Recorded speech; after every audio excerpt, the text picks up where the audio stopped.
Good afternoon and welcome to today's webinar, Menopause Legislation. I'm Monique King and I lead the Diversity Project's Menopause workstream. Please post any questions in the chat function, and to confirm, the webinar is being recorded. So today's webinar builds on the series of webinars delivered by the workstream in 2022, which really focused on raising awareness of menopause and providing support guides, best practice approaches for member firms, and of course the pledge that we launched at the end of last year. The workstream have now scheduled a series of informative webinars for 2023, starting with today's webinar. So at the beginning of 2023, the government published its response to the Women Inequalities Committee's report, Menopause and the Workplace, How to Enable Fulfilling Working Lives, which was commissioned in July 2021 by the then Minister for Employment and was subsequently published in November 2021.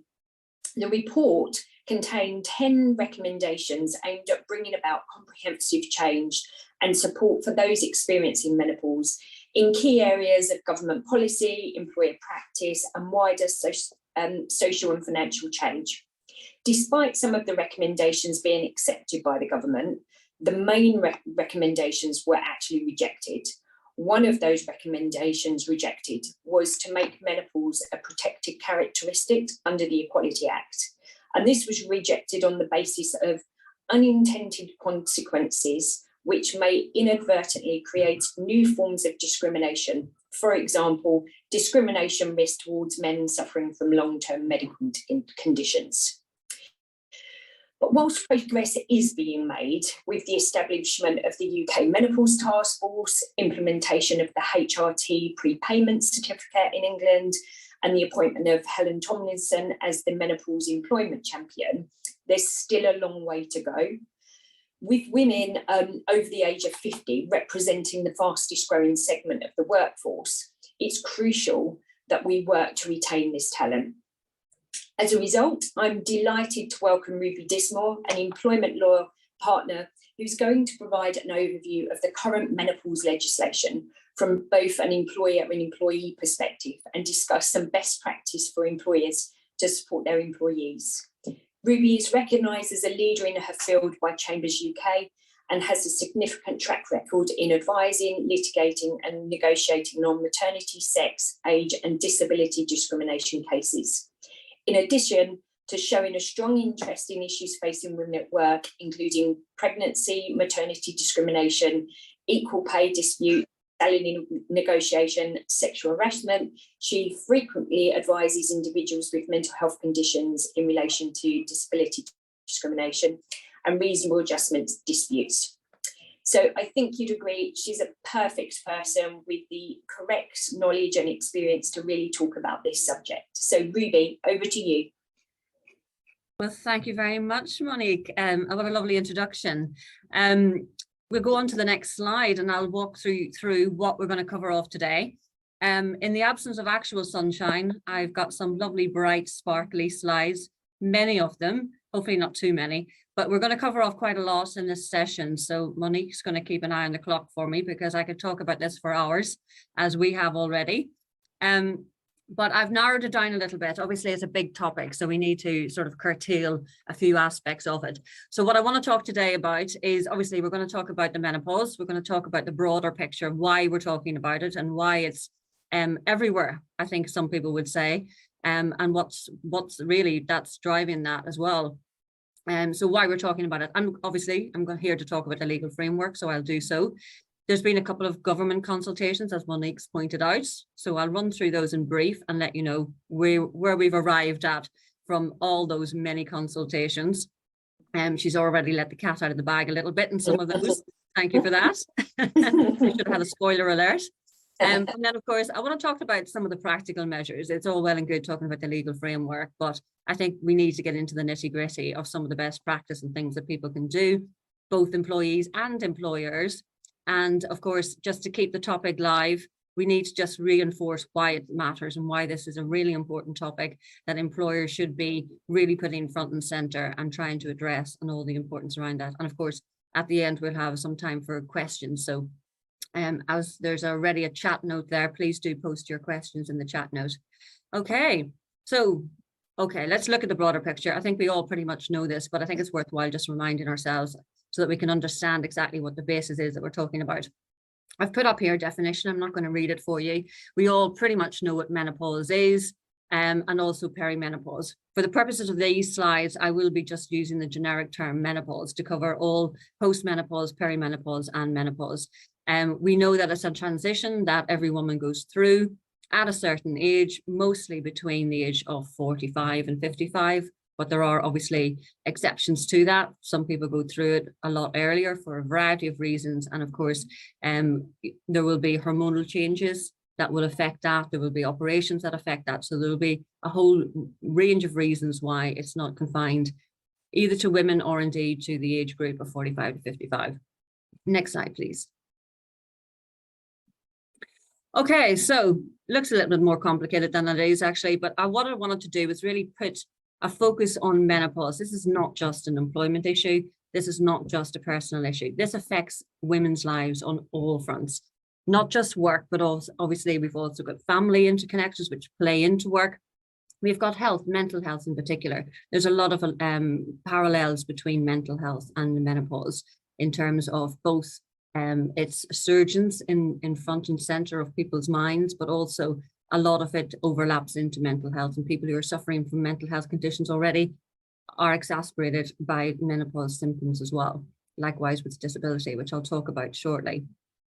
Friendships are affected. Hopefully there's a good network and everyone has a good network, but if you've got a friendship network who are not going through the same symptoms or as bad as your symptoms, or indeed are younger or older, that may also have an impact.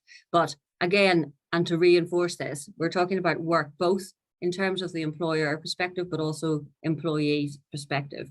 So you as a senior manager, for instance, will also be dealing with other people who are going through the menopause, much like yourself as a senior manager might well be going through the menopause. So there's two aspects to that.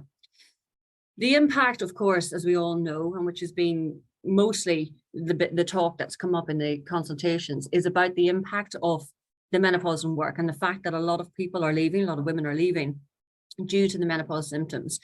That's a lot of highly skilled women leaving organizations and companies. And also they're taking with them not just a wealth of information, but they're also at the most senior part of their career where they have the most influence as well on changes within their organizations. Not only that, it's impacted on the gender pay gap, on the pension gap. And, you know, it's really not going to improve the percentage of senior women in leadership C-suite positions if women are being forced out of or somehow having to reduce their workload or failing to take promotions to get into that level. So it really is quite important, and there's a lot to be talked about within that. But again, narrowing it down again into the next slide, please. I wanted to talk more about what the impact is on work. Now, for the most part, symptoms and effects can be narrowed down to three headers. We've obviously got the problematic symptoms, so not just the relatively lower end level of symptoms. Most people have symptoms, 80% of symptoms. 1 in 4 have got severe symptoms, and they are the people who need the most amount of support in the workplace. For the most part, most symptoms are manageable, but either 1 or 2 symptoms could be quite severe, or a combination of lower level symptoms could actually run you over the curve of being able to manage them yourself. I've listed out quite a lot of symptoms there. Depending on which article you read, there's 30 to 60 to 70 different symptoms, all varying levels. People all experience them all at different times, to different degrees, and a mixture of all of them, some which exacerbate others more so than others. For the most part, physical and mental. We've seen there, we've got loss of confidence, depression, anxiety in terms of the mental health element. And obviously we've got the problematic ones, which of course will be difficult within certain environments in terms of uniforms, in terms of hot places to work, all of those types of things which will have a factor. What I want to concentrate today primarily, I guess, is on the lack of support and the discrimination element for women who are experiencing this within the workplace. We all know there's a lot of reasons for that. There's a taboo, there's a lack of awareness, there's a lack of approachability, there's many, many things. And of course, we need an open door policy in order for people to feel comfortable, first of all, that there's somewhere to go, and secondly, that they'll be met with the right response when they go there. It's relatively new, this conversation. I mean, I've read some articles even going back to 2017, where menopause was really seen as something that people just generally didn't know anything much about. Even a lot of women, there was a survey done, I think in 2016, 2017, and women were asked what they knew about the menopause and did they feel they knew a lot. The majority of them said no, which was really quite surprising. But if you think about it, it's maybe not that surprising. This generation, our generation, are talking more about it, but are also only talking more about it in the last 3-4 years. My mother's generation barely talked about it. They didn't have the terminology for it to a large degree, and certainly my grandmother wouldn't have heard the word menopause. So we are moving, and actually in the last couple of years, I think we've moved substantially. We just need now to keep the momentum up there. There's taboo on both sides. A lot of women aren't comfortable talking about it, and it's your body. You don't have to talk about it, but there is that taboo and the stigma attached to it, and the symptoms in particular, which are stopping people having the conversation. There's also the taboo of it's a woman's issue, particularly if you're surrounded by men or in a male-dominated environment, or indeed working with younger people. And of course, the awareness elements there, it's being driven through by the press, by the media, by many, many factors, including this very, very good group. But the awareness needs to increase. And I think there's a lot of people who still don't even recognize the symptoms they're experiencing for what they are, and they're not seeking the support, both medically and from friends, colleagues, other people who've gone through it. The other aspect, of course, is the impact of all of the above. The symptoms, the lack of support often results in people, as I said before, leaving. A lot of women are leaving organizations because they haven't got the support, because they're not asking for the support, or they don't have the access to the support, whether that's through their employers or whether that's through GPs and other health support groups. The result of this is a loss of income. Now, the impact of that, obviously, you lose your job, that's significant, but also it creates a very difficult financial issue for women. The financial security is no longer there. The people are living a lot longer, so that repercussion is actually long term. It's also possibly a factor if you are the main earner, or indeed if your husband's older, has already retired. There's so many factors included in this. And also, we all know that a lot of women are reducing their hours. They're taking more minor roles. They're taking demotions. They're not applying for promotions. All of this, as I've mentioned, has a massive repercussion in terms of where women are and their standing within organizations and firms. Next slide, please. I think I should call you Carol rather than Caroline for the purposes of this, my able assistant. I've got some stats here. Unsurprisingly, there are a multitude of stats around. We know that 51% of the workforce are women within working age. I've already mentioned that 80% of menopause sufferers are at work. 14% reduce their hours, and 10% of women have left their jobs because of menopausal symptoms. There's various numbers associated with that, anything from 300,000 to 900,000. Have been quoted. That's a significant portion of the workforce, and that is an economic impact which cannot be ignored. On to the support elements. This is where a lot of the issues are. A lot of what drives it is that there is no support for a lot of women. 80% have said this may be improved upon, because some of these stats are now already probably out of date. They're about a year old. That they didn't have any training, any policies, and basically no information available for them or for their colleagues or their managers. And then, of course, we have this banter complex, which permeates, of course, through all companies, all organizations on various levels, not just the menopause. But this is a problem, and it continues to be a problem. And I think a lot of women also make light of their symptoms, and other women make light of other women's symptoms. And I think there's a lesson to be learned there, that we need to maybe gear away from that and not underestimate the impact the symptoms are having at work for a lot of us, so that we will be heard, we will be taken seriously, and we will not permit any jokes about it to be said to us in the workplace in front of others, so that we're really stepping up and stopping this type of behavior, and we're front and center. A lot of us are senior in our roles, so we should feel empowered to do so. Next slide, please. I think one of the things that I really wanted to get across, and I'm sure this will probably affect a lot of people. If you just take a moment to read this, this was a statement that was brought in through one of the many consultations in the House of Commons Women's Committee. And this was someone who was quite senior, an inspector in the police services. And this was how she described it. And I think it explains quite a lot about both the lack of knowledge women have and the lack of understanding what the impact could be. And also the fact that it shows that she wasn't getting the support. She didn't know where she would get the support from. And just the complete collapse of her confidence. And I think this is something that really affected when I was reading through all of the various documentation. This was one that really, really stood out of all of the comments that were made about women. Some of them felt they were losing their minds. That was one quote I read. Someone thought they were having a breakdown. I mean, some of these are actually really tough to read.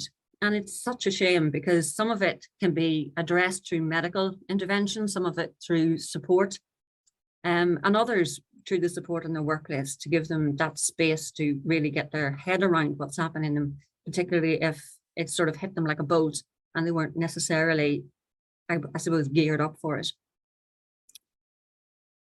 Next slide, please. Okay, so let's get into the nitty-gritty of the legal framework, which is what I'm here to talk about as an employment lawyer, of course. Take a moment. So we're going to move away from the emotional, we're going to move away from the social aspects associated, which I've already gone through, and really start thinking about the legal framework. Now, it's not going to be a test and no one's going to get kicked off the seminar for any wrong answers, but I would like to think at least some of you would be able to map or at least remember some of the protected characteristics. I'm going to give you a moment to think of that. There's a little hidden 9 in there, so there's quite a lot of them. I think even I would probably struggle to rattle off 9 without having to look at a note, but hopefully you've managed to get quite a few of them. So if we move into the next slide, the big reveal. Oh, keep going.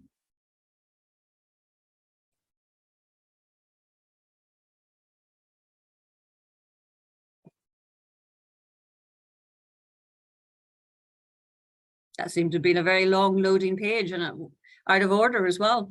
Okay, so I'm hoping that you got at least 3 or 4 of those. Now, on the left-hand side, I've put the ones that are connected to the menopause. And some of you may already be looking at it and thinking, well, what's race got to do with menopause? And I will talk briefly about that later. And gender reassignment should be obvious to everyone why that's relevant and why that's important.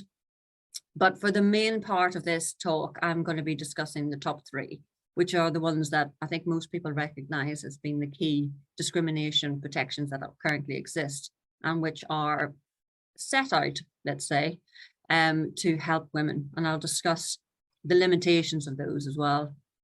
So we've got sex, age, and disability discrimination. So if we move into the next slide, please.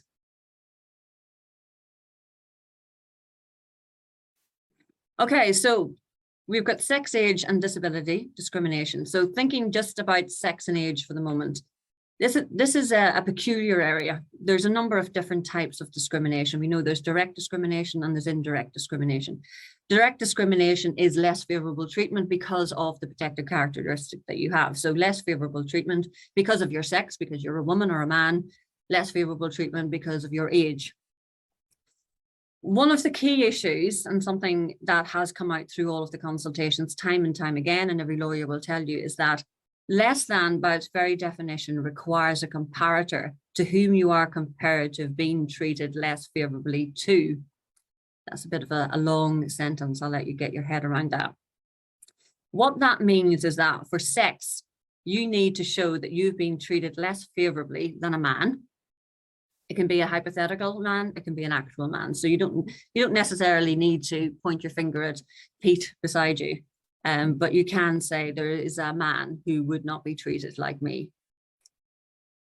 Likewise, for age, you have to point to someone who's younger than you normally, possibly older, but normally it's a younger person to show that you've been less favorably treated.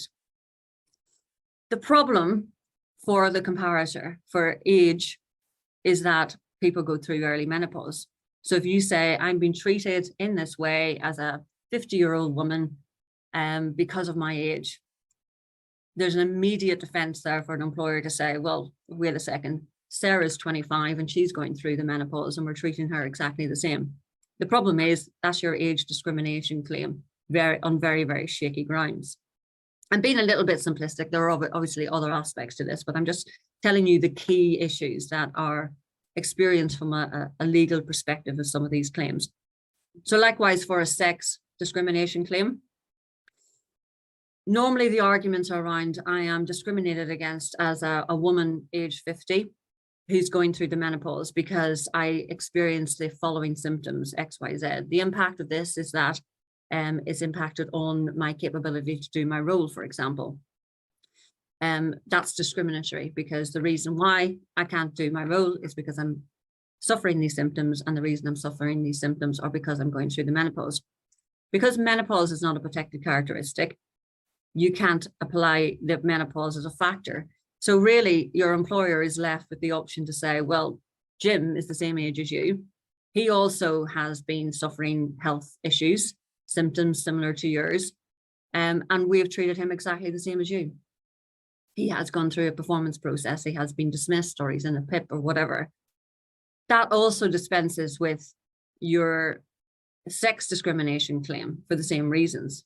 Notwithstanding that Jim's ailments have got nothing to do with a life event, notwithstanding the fact that he may have caused some of the issues that he's experiencing, a ski trip or whatever, none of that is taken into consideration because menopause is not considered to be a factor or a protected characteristic which can be applied. In addition to direct, you've got the legitimate aim. So if you are potentially asking people to come into the office 5 days a week, that's proven to be difficult because of someone's menopausal symptoms. The employer can argue that this is a legitimate aim. We need to have people in the office for a variety of reasons, and that can be accepted. So there's another defense there. The other aspect is the indirect discrimination. Most people will recognize this as a policy, a criteria, or practice in place, which has an adverse effect, particularly a disadvantage to a particular group. It can be objectively justified for the same reason. So, for instance, a lot of women have been unsuccessful in their claims on the grounds of their uniform, because for health and safety grounds, it's argued that they must use a particular type of uniform, or they must be in a particular type of environment. And that's been deemed to be an acceptable justification for the treatment. Likewise, the proportionate element can be easily justified for the reasons I said before. It can be legitimate to require people to come into the office. It can be legitimate to apply a capability procedure or a disciplinary procedure if people's conduct or behavior isn't at the level that the employer expects. So moving on to the next slide.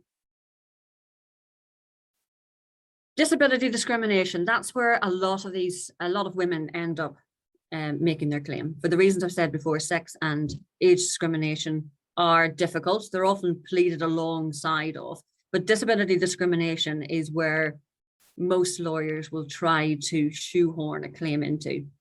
The reason for this is that it provides an individual with a lot more support, not least the obligation on the employer to provide reasonable adjustments, which are ultimately what are required to support and allow the woman to stay in work often, and indeed to continue to do the work that she's employed to do.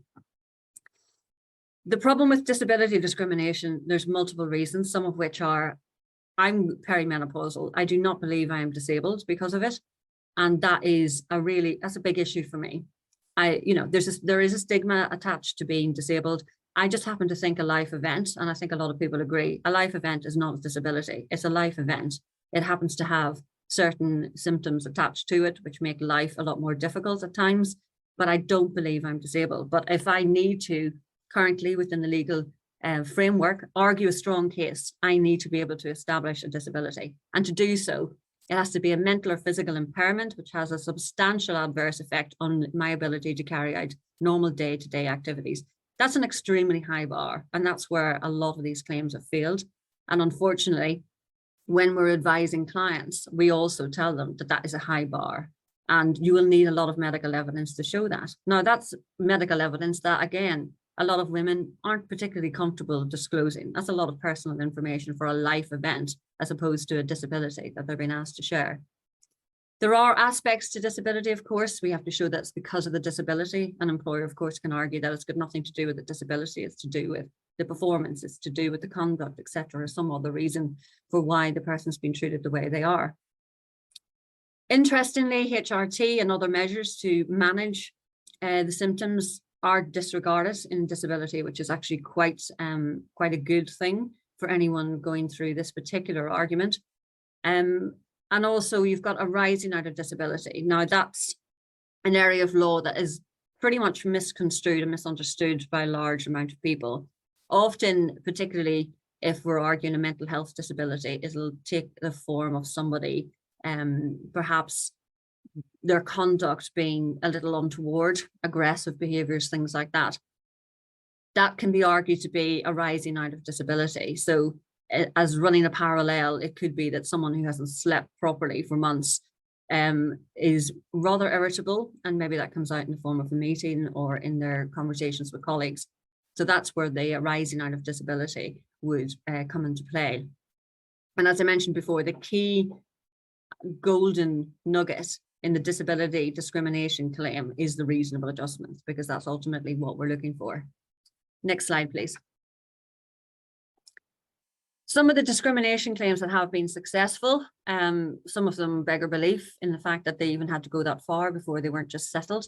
And this is something, of course, that I can talk about as well, as to the numbers of claims and the reason why the government has made the decisions it has.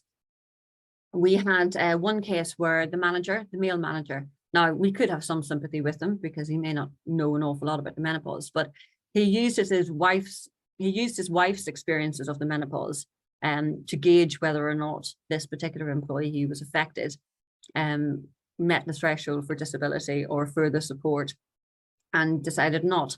Now, of course, that is such a subjective view, and we all know that all women do not suffer the same level of symptoms or the same symptoms at all. So it was completely arbitrary. Luckily, she was successful in her claim. Someone else was called a dinosaur and constantly belittled, and that was presented as banter, which, of course, as I've discussed before, I'm not minded to accept. She was also successful. You'll notice there that these cases were brought in as age and sex in some cases, and also UFD, that's unfair dismissal, in my brief writing. So they're often coupled with others rather than independently, for the reasons I've said before. You can fail in a sex discrimination claim, but if you've also pleaded age discrimination, you've got two bites, I guess, of the cherry. But unfortunately, neither one might be successful because it's easy for the employer to defend each one individually. Indirect discrimination, I've mentioned before that health and safety is often used very successfully as a defense to an indirect discrimination claim. So a policy or a criteria or practice that's put in place, which applies to everyone, but has an adverse effect on a particular group of people. Interestingly, in this particular claim, the disadvantage wasn't shown against men. So the sex discrimination element of this fails because men had the same PCP applied to them, and some of the men also complained that the uniforms, etc., were uncomfortable, but obviously not for the same reasons that the women were. Next slide, please. There's a long litany, and I'm not going through all of these disability claims. One of the key markers for disability discrimination in connection with menopause was actually the Rooney case. This was the first case that went to the appellate court, so it's the first employment appeals tribunal case. That set the ground and the framework for menopause symptoms to be considered a disability. Prior to that, a number of cases have been thrown out because the judge, the ET, assumed that the threshold was not met in terms of the significant impairment required for a disability.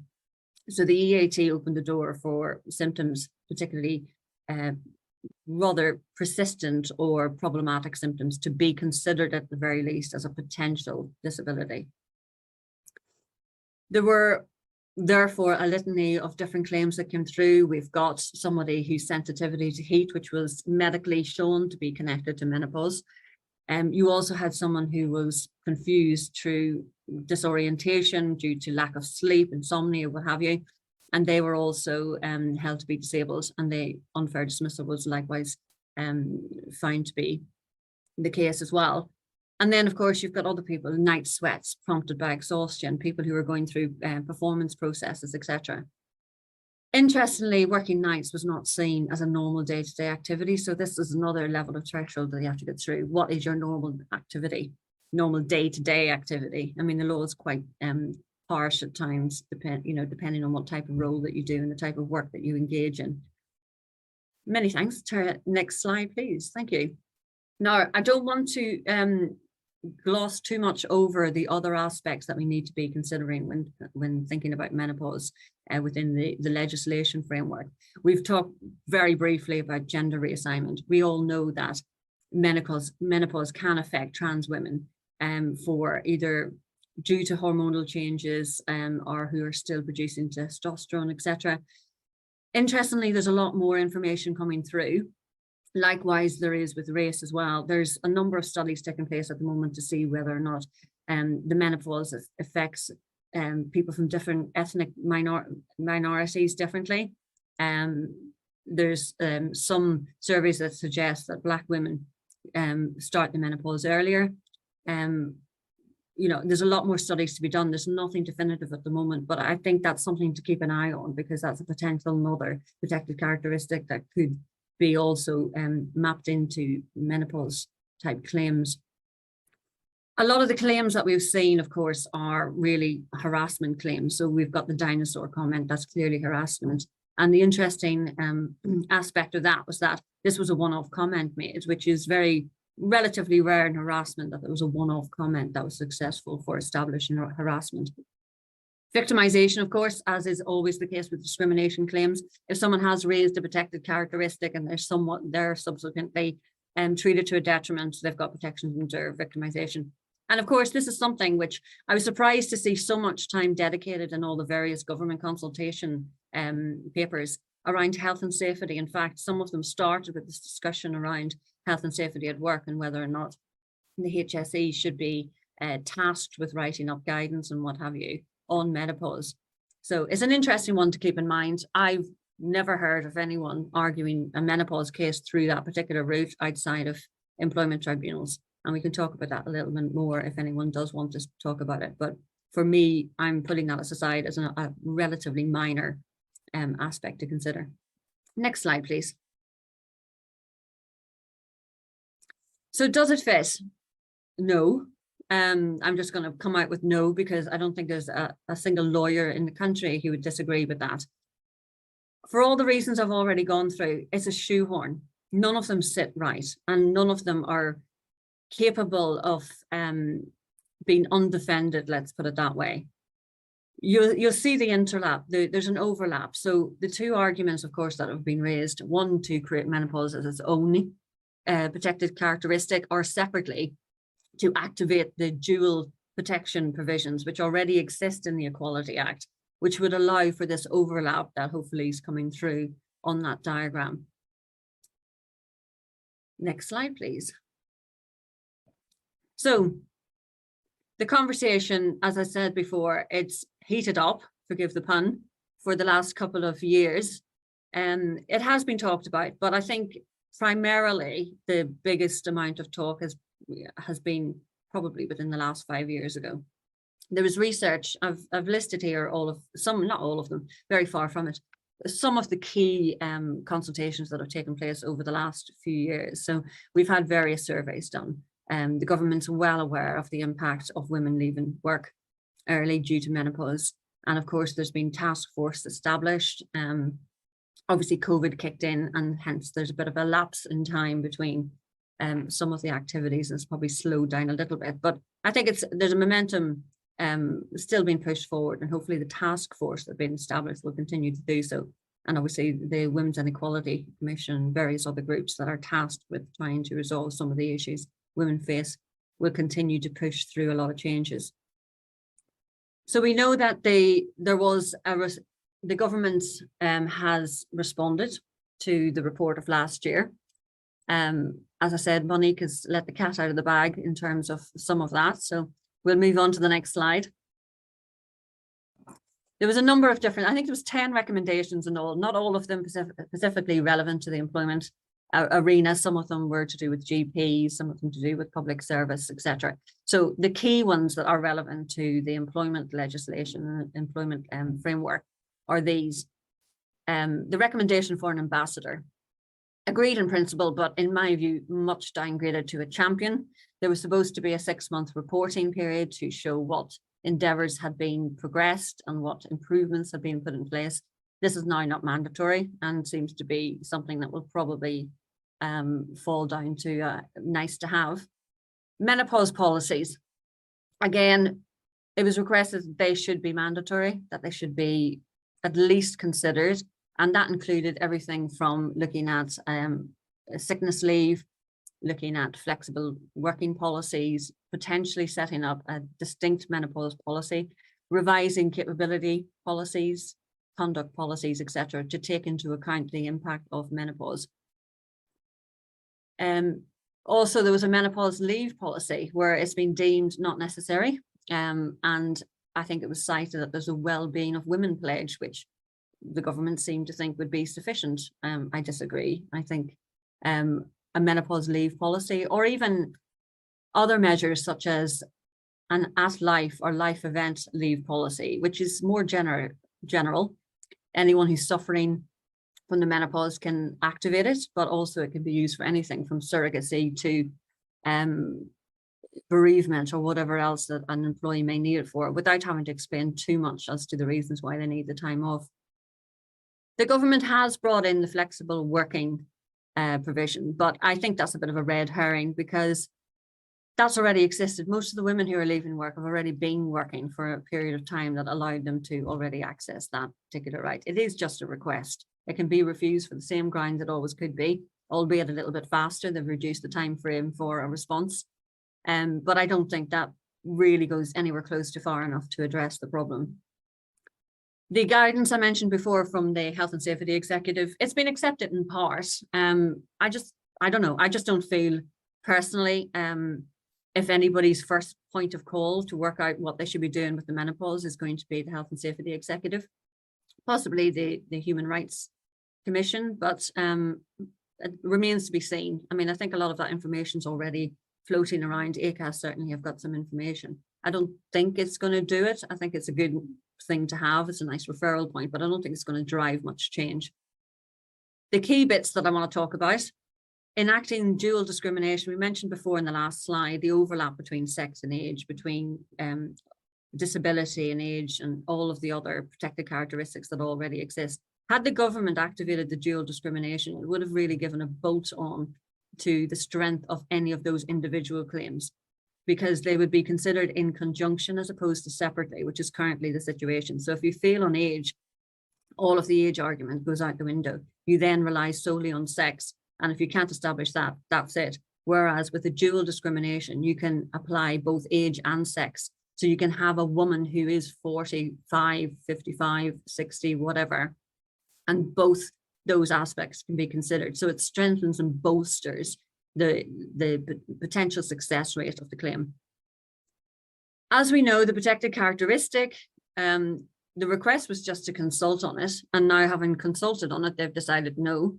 For all of the reasons that Monique pointed out earlier, it's too onerous on employers. They believe that the existing legislation is sufficient. We know it's not as lawyers. But one of the reasons that really irks me is that they said there was no evidence to support the need because of the low volume of claims. Now, there is a low volume of claims, but that's not because there aren't claims to be made. There's a low volume of claims because, and if you want to go on to the next slide, please, Caroline. Women are at their lowest ebb, a bit like maternity and pregnancy discrimination. They're at their lowest web sometime when they're being hit with this on top of everything else that they're dealing with. And there's also a lack of awareness. This is consistently the case on a number of female-oriented claims. I can't tell you how many times I've done talks on women, urging them to get up on top of their legal rights, everything from equal pay to all manner of things. The majority of the cases that I deal with are men asserting their rights, and it just flabbergasts me why there's not more women asserting their rights. And I don't honestly know why. Historically, there are a low number of claims, and there have been, but also a lot of claims are settled. So that number is not in any way representative, I think, of the women who are actually really asserting their rights and threatening claims. A lot of these are settled. Some of them are, as I said before, geared towards other types of claims for the reasons we know, shoehorning them into disability discrimination type claims, mental health issues, etc. And again, a lot of women don't even know that maybe some of the symptoms they're experiencing are connected to the menopause rather than a mental health issue. However, and this is the key bit that I want to talk about now, there is a heightened focus on menopause. We're talking about this more than we ever did before. And with that will naturally come the potential for people asserting their rights, and therefore, as a result, an increase in claims. There's already an increase in claims, 44% increase from 2021. And the word menopause is cropping up in more and more documentation that I certainly read, in grievances, in performance improvement plans and pushbacks on those. And then, of course, obviously in employment tribunal claims themselves. Next slide, please. The reason why I want to go through some of the best practice and steps I think that is important for employers and employees. Let's not lose the focus of why this is important. There is a financial cost. I've talked before about to the women themselves, the pay gap, the pension gap, the personal financial freedom associated with having to leave work early. But from an employer's perspective, we know there's a loss of talent. There's a brain drain, for want of a better description. There's a knowledge drain. All of that information, people who've been working for decades potentially in your organizations are leaving. That can be stopped. And with that, you get the win of not having to replace them. There was a statistic that came out that said someone who's earning 25k a year can cost up to 30 grand to replace them. That does not make economic sense on any level. There's also the financial loss, even with people who aren't leaving. You've got absence loss, lower productivity, and all of that primarily down to lack of support in prioritizing mental health and menopause issues within the workplace. The overall cost to the economy, there's 14 million working days lost through absence. Some of that has to be through menopause and for menopausal reasons, which are all avoidable. The legal risks and costs, of course, grievances take time. They often either end up in settlement, which costs the business and also possibly goes into an employment tribunal claim. Above all, again, due to lack of awareness, lack of training, support adjustments, and managers really not knowing how to deal with this properly, which aggravating the problem and escalating the problem very quickly. The reputational damage associated, I think, today with anyone leaving for menopause-related reasons has to be quite damning. We've gone through mental health reasons for people leaving, and we are now seeing that can be massively reputationally damaging for organizations. Menopause, I think, is the next frontier in that respect, and I think that's going to look very, very unfavorable to investors, to boards, if you're up there in the front of the press with, I was, pushed out of my organization as a C-suite executive on the board because of the inability to support me through the menopause. It's not a headline any business should be aiming for. And of course, I mentioned on the investors, this is all connected to diversity and inclusion. This is a big inclusion piece. And a lot of investors into businesses are looking to see evidence, not just in policies that are gathering dust in drawers, but they want to see real evidence to show inclusive workplaces. Next slide, please. I've got a couple of slides here. I'm not going to go through them all. The slides should be available to anyone who wants them. It's a long list of suggestions, some of which I hope you're all already doing. The key bit's awareness, talking openly. It's also about educating the workplace, and that is managers, that's employees themselves, signposting them to support male counterparts, younger counterparts within teams, understanding if you're managing a team, that there are a variety of issues going on with someone, but also as a manager of teams, also making sure as comfortable as you want to, that your team are aware of what you're going through. So maybe they give you a little bit a little bit of leeway as needed, but also a little bit of support, because it can go two ways. And I think people are human after all. And if you ask for support, most people will give it to you. The main thing, I guess, from this is to look at the policies. Now, I dish policies to a large extent, because I hate to see the policies are spent hours, weeks, months, sometimes drafting them, and then suddenly they're lost in the ether and no one ever looks at them again. Policies need to be active, they need to be revisited, and they need to be measurable. And there needs to be some kind of an action plan associated with them. Because if they sit there as a static document, they're out of date probably before they go, dare I say it, to print, or by the time you get it loaded up onto your website. This needs to be a constant review and revision, because it's changing. And as most policies, similarly, in terms of D&I, need to be constantly updated to reflect the current environment in which we're working and the current information available to us in which we work. Next slide, please. A little note to employees. I'm not here to lecture you, but I just want to reinforce a couple of things. Remember, it's your body and your decision. How you approach this is your decision. No one should be telling you you have to do anything. But remember to be empowered. You're a highly skilled, experienced person. You're valuable. And I mentioned the amount of money to replace you. It's not just about money. It's valuable. It's where you are in your organization and how valued you are within that organization. And no one wants to see you go. So don't just decide to leave without seeking support. It's in your employer's interest for all of you to have an open and frank conversation, which leads me to the next one. Be open, be honest, ask for support, but be specific about your needs as much as possible. The onus is on you to do the research and work out what could work for you. And of course, don't take no for an answer, push back. Automatically, employers sometimes say, no, it looks like too much bother, it looks like too much cost. Often a lot of these reasonable adjustments, let's call them that, cost very, very little. And of course, speak up. As a senior person in your organization, do not underestimate your influence to change your workplace environment, to change the policy and to drive what's necessary, if not for you, for the next generation coming behind you. Next slide, please. This is a crib sheet that you can take away. I'm not going through it. It reinforces what I've said already, and it's a couple of different things that you might want to take into account. We can move to the next slide. Forgive my arrogance, but I have provided you with a 2-year action plan should you wish to engage. Hopefully you've already started. I've started in February.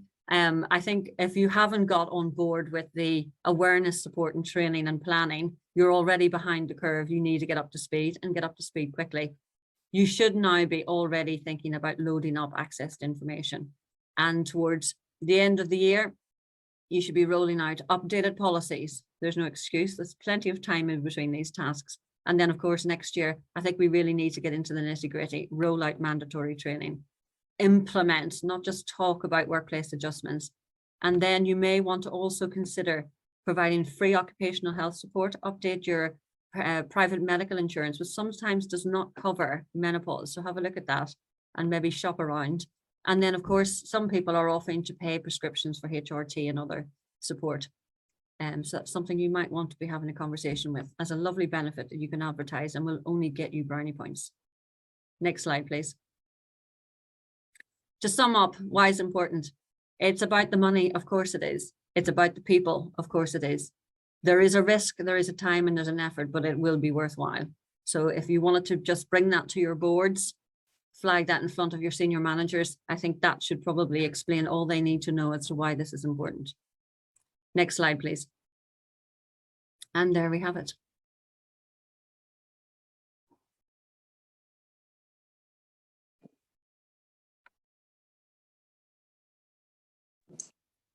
So Ruby, thank you very much. We do actually have a question from Matt Lee. So he's put, seems a minefield. How best to maintain an open and safe culture without people feeling they might fall foul of the legal side? Would hate it to stop people talking and engaging about the menopause. I think, yes, I'm not sure when that question was asked, but hopefully because some of the subsequent slides have addressed that. Do not fear legislation. Unfortunately, there's a good reason not to. It's not perfect and it doesn't often work. And that's part of the arguments that we've been making. But importantly, don't fear legislation. It should not be a gagging order on anyone having a sensible conversation about this. Approach your staff, and staff approach your managers like they're human beings.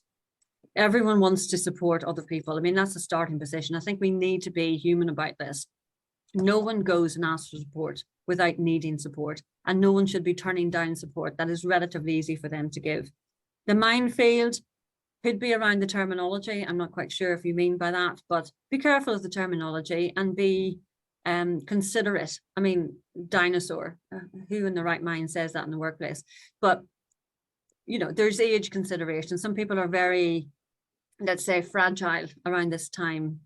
They don't know, you know, that it's happening. They may not see what other people are seeing, but also I think you just need to be careful about the conversation. Don't offer medical support, don't offer advice, but just ask, do you need any help? Can I help you with anything? That starts the conversation.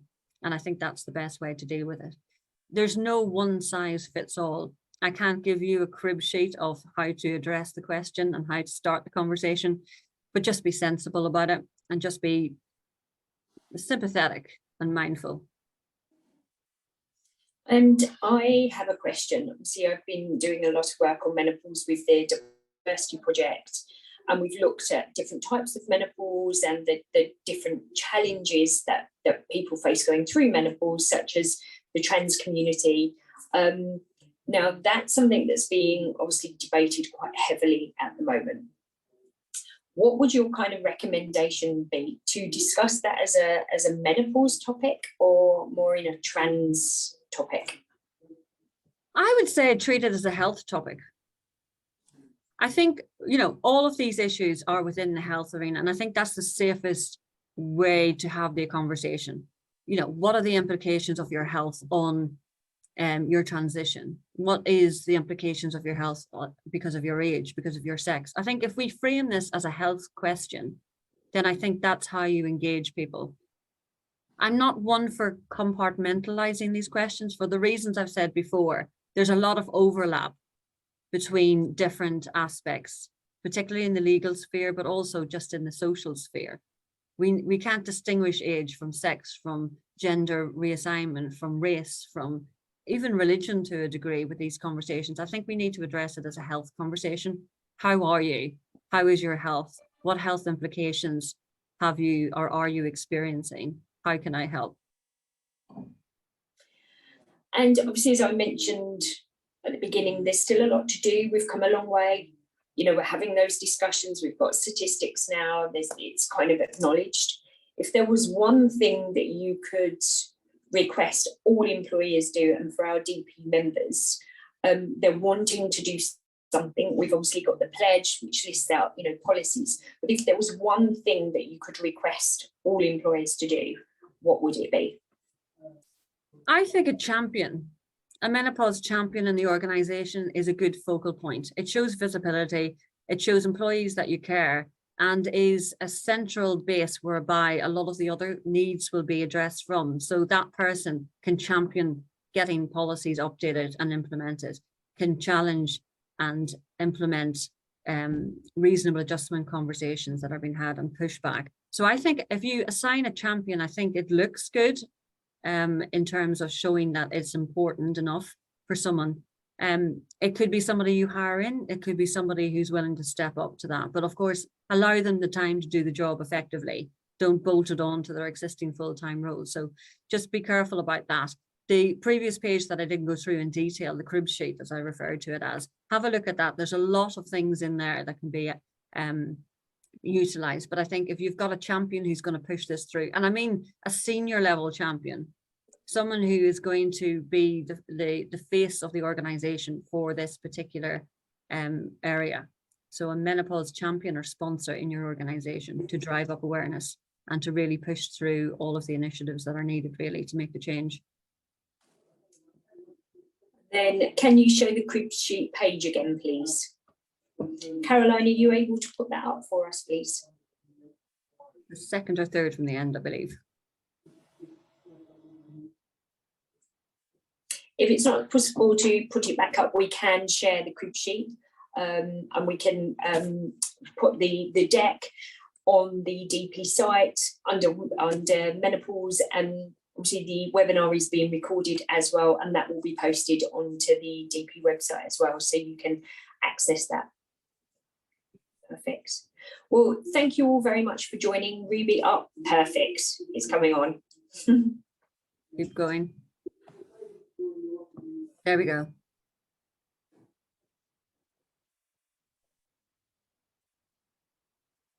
So Nina, did you have a particular question on that crib sheet? I don't think. Perfect. Well, again, thank you very much, Ruby. Really insightful, and I think it really sets the tone as to where we are on the kind of, from a legislation perspective, from all the consultations, and where we can really focus our attention as employers, but also as an employee, understanding the things or support that you can ask for. So thank you very much, and thank you for everyone for joining. Thank you.